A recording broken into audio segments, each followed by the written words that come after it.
Hi, I'm Carolyn from O2Bstampin.com, back with another Christmas idea for you. This is a beautiful Christmas card, very simple but elegant, made with the Every Blessing stamp set. And it's done with embossing. So let me show you how to make that card. So we're going to start out with our background, which is Night of Navy. It's a 8.5 by 5.5, folded in half and scored. Then I have a piece of Very Vanilla, measures 4 by 5.25. Simply going to add that to the center of my card.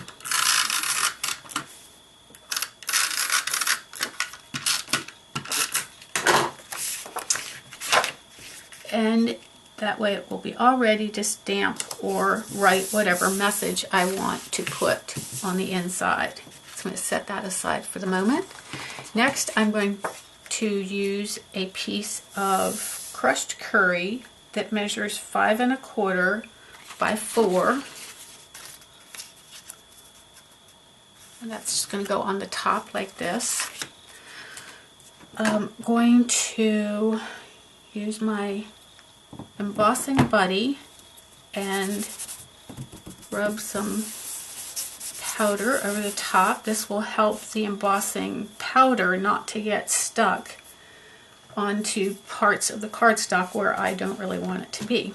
Sometimes oil from your fingertips can cause it to stick where you've touched the card. So now I'm going to take my stamp and my Versamark ink, and I'm just going to ink that up. Now I will mention, first time I used this, I had a little bit of shadows around the edge, so I did trim my stamp a little bit closer. You may not need to do that, but just in case you do, just know that you can. Just if you have a pair, especially if you have a pair of craft and rubber scissors, that works great. And then I'm going to use my sentiment, wishing you every blessing as we celebrate the birth of our Lord. I'm going to ink that up again as well with, Versamark ink. I'm going to stamp that right above the shepherds.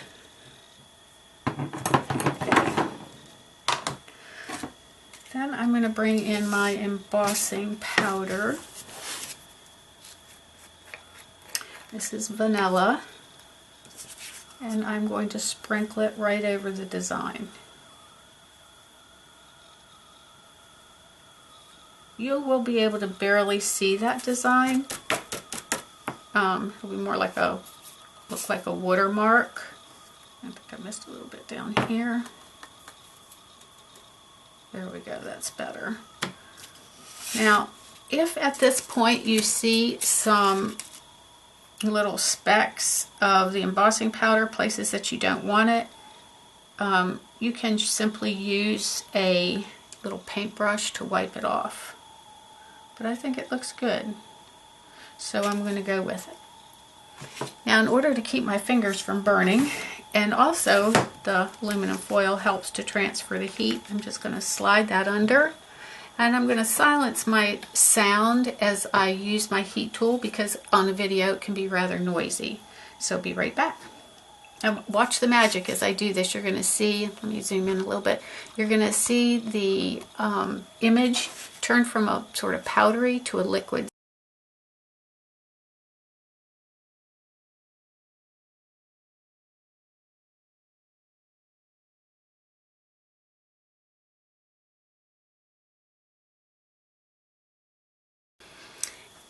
Isn't that beautiful? I absolutely love embossing. I just think it's just so fun to watch it turn.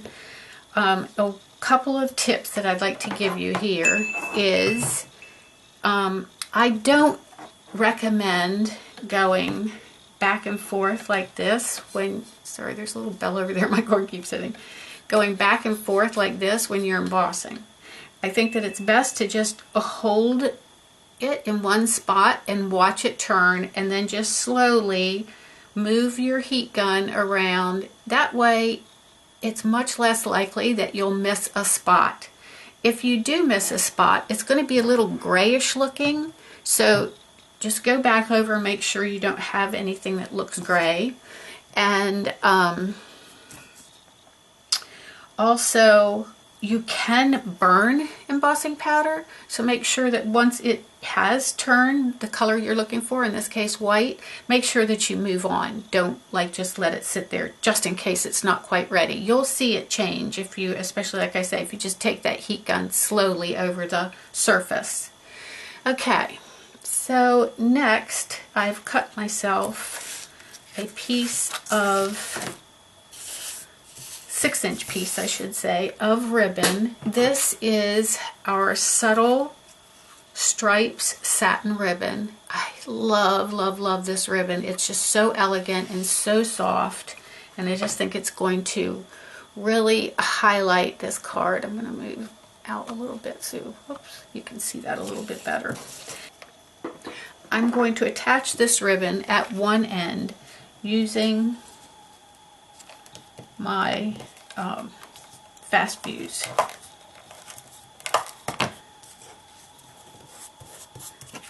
Okay, I actually wanted to do it at the other end. That's okay.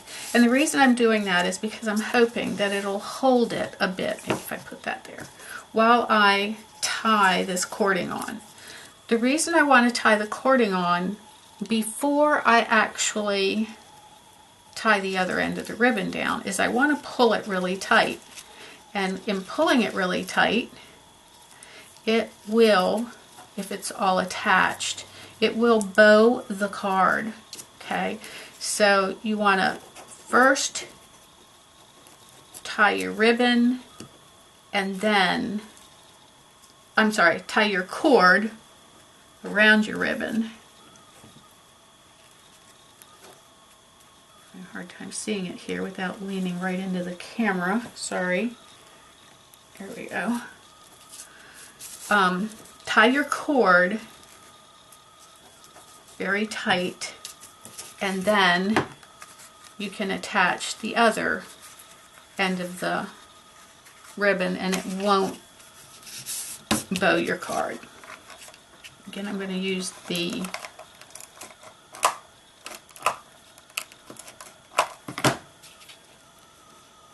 I keep stopping in the middle of the sentence, don't I? Sorry. I'm going to use the fast fuse adhesive for that. Okay. Ooh, love this. Love it, love it, love it. Okay, now I'm going to bring the card front back in. I'm simply going to add some adhesive to the back.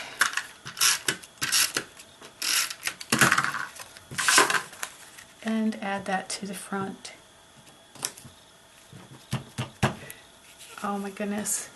Isn't that pretty? Now if you want, you can trim your gold cord a bit as well. I tend to like mine long, but you know, you don't have to keep it long. And it will actually, if you play with it a little bit, pull on it, it will actually kind of go more where you want it to than sticking straight out on the card. What do you think? I think it's lovely.